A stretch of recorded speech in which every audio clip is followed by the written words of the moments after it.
President. Senator from California.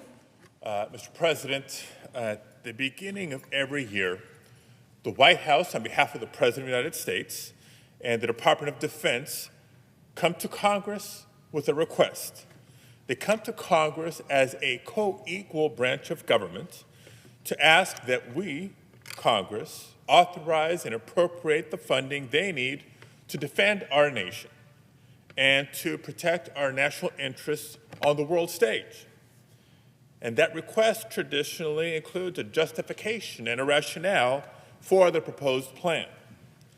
For over 60 years, Congress has met its responsibilities not by rubber stamping the Department of Defense's requests, but by, yes, identifying areas of agreement, identifying and negotiating or saying no to areas of disagreement, and ultimately passing on a bipartisan basis what we refer to as the National Defense Authorization Act, the final product reflecting the priorities of both Congress and the White House for protecting our nation.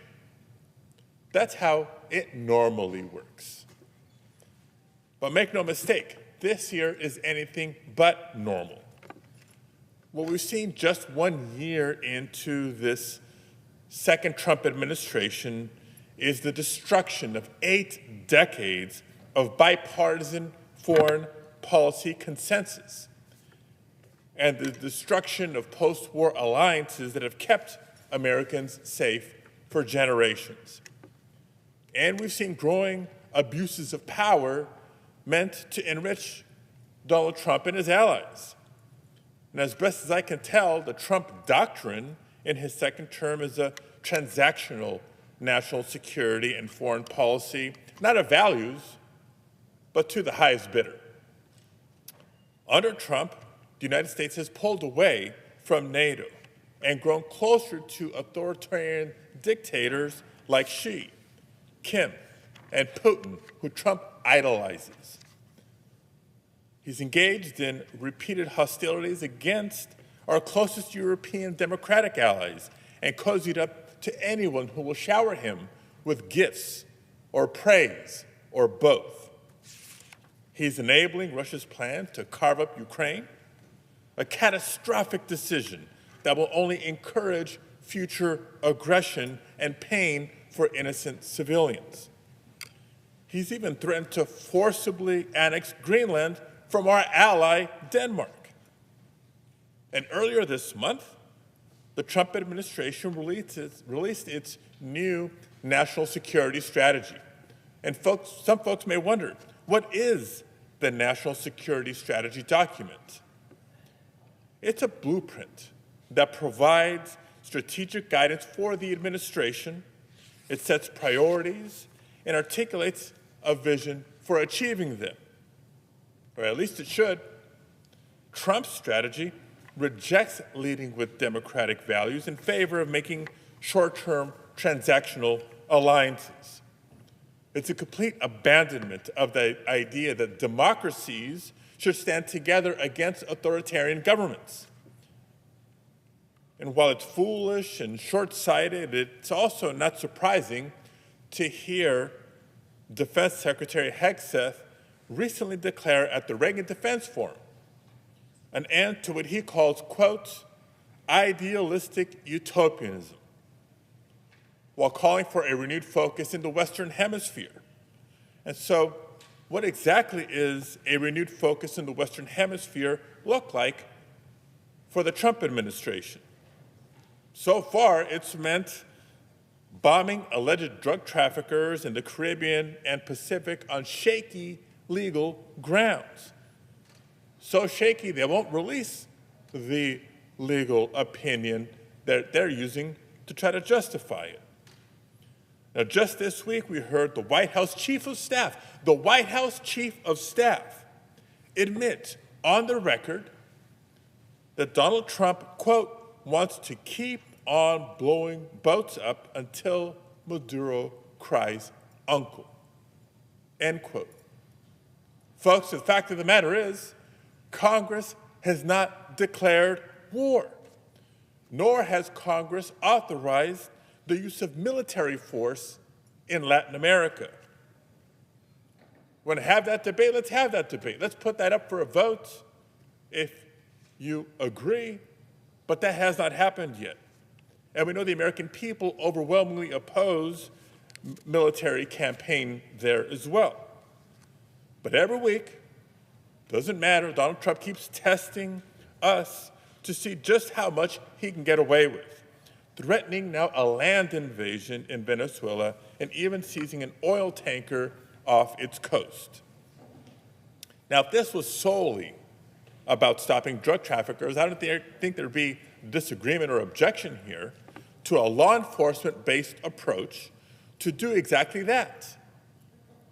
Of course, we want to stop drug trafficking, but the Trump administration seemingly can't decide if it wants to be crime fighters or warmongers. And they've decided to use the United States military to bomb their way through the Caribbean either way. And that's the larger point here. Donald Trump wants unchallenged use of the military to achieve his every whim and every grievance, even when it means violating our international norms, betraying our allies, and violating the Constitution. How is that going to make us any safer?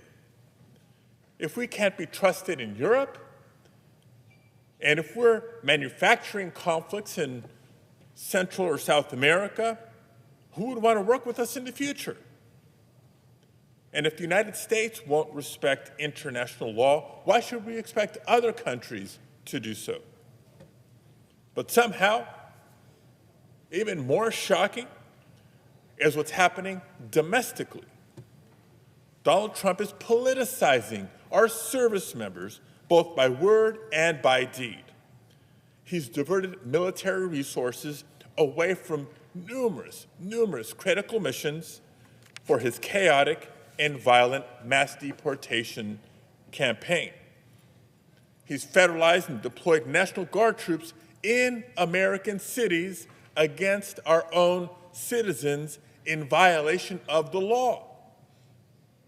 That's why just last Friday, the Ninth Circuit Court of Appeals ordered National Guard troops off the streets of Los Angeles, ruling the deployment was unlawful. But that won't stop Trump from targeting states and cities led by Democratic governors and mayors for speaking out against his power grabs. Now, just imagine if President Biden would have federalized and deployed troops into Florida or Texas to combat gun violence. Republicans would be beside themselves. They'd be apoplectic.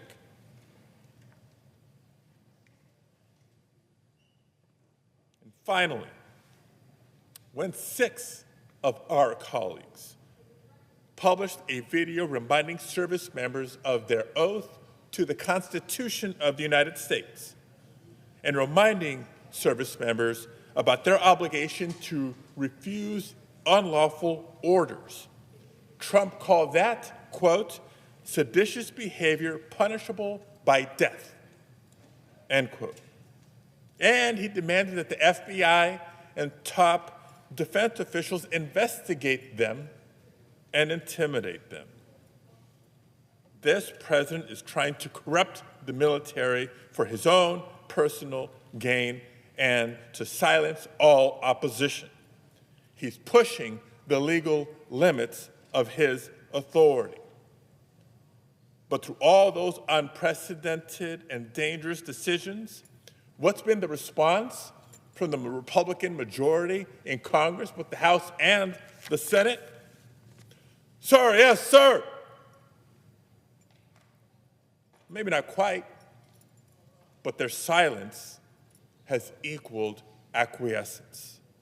Congress, under this Republican majority, is nowhere near acting like the co-equal branch of government that it is. Let's just look at the record from this past year. Congress, not just once, but twice, failed to pass a war powers resolution and assert Congress's constitutional authority in response to the escalating attacks in the Caribbean. In reaction to the controversial double-tap strike against survivors in the Caribbean, the Defense Department has refused to release videos so the American people can see for themselves what played out. And if it's too sensitive to release to the American public, then at least show it to all members of the Senate, even if it is in a secure, classified setting. But the Defense Department refuses to do even that. And meanwhile, congressional committees have failed to conduct our oversight responsibility and to demand it from the administration. With each passing day, Donald Trump continues to use the Department of Defense as an extension of his administration's border enforcement apparatus. Republicans have cheered him on the whole way, abdicating their responsibility to this institution, to their constituents, and to their oath of office. And even with a majority party bending to his will, the Trump administration is still floating proposals to blow up the bipartisan defense appropriations process altogether and pursue a party-line reconciliation bill instead. Colleagues, this is the president doing everything he can to build unquestioned power over our military and a Republican Party that refuses to challenge him. At a time when the Trump administration is abusing its power, destroying our standing in the world, deploying troops against our own people, the annual Defense Authorization Bill offers an important opportunity. It's an opportunity to hold this administration accountable, not just out of responsibility to our constituents, but to the Constitution and to this co-equal branch of government. $900 billion is a lot to rubber stamp, and I refuse to hand this administration any more tools to enrich themselves and undermine our national security and our standing in the world. So for these reasons, I will be voting no on this year's NDAA and encourage all of you to do the same. Thank you, Mr. President. I yield the floor.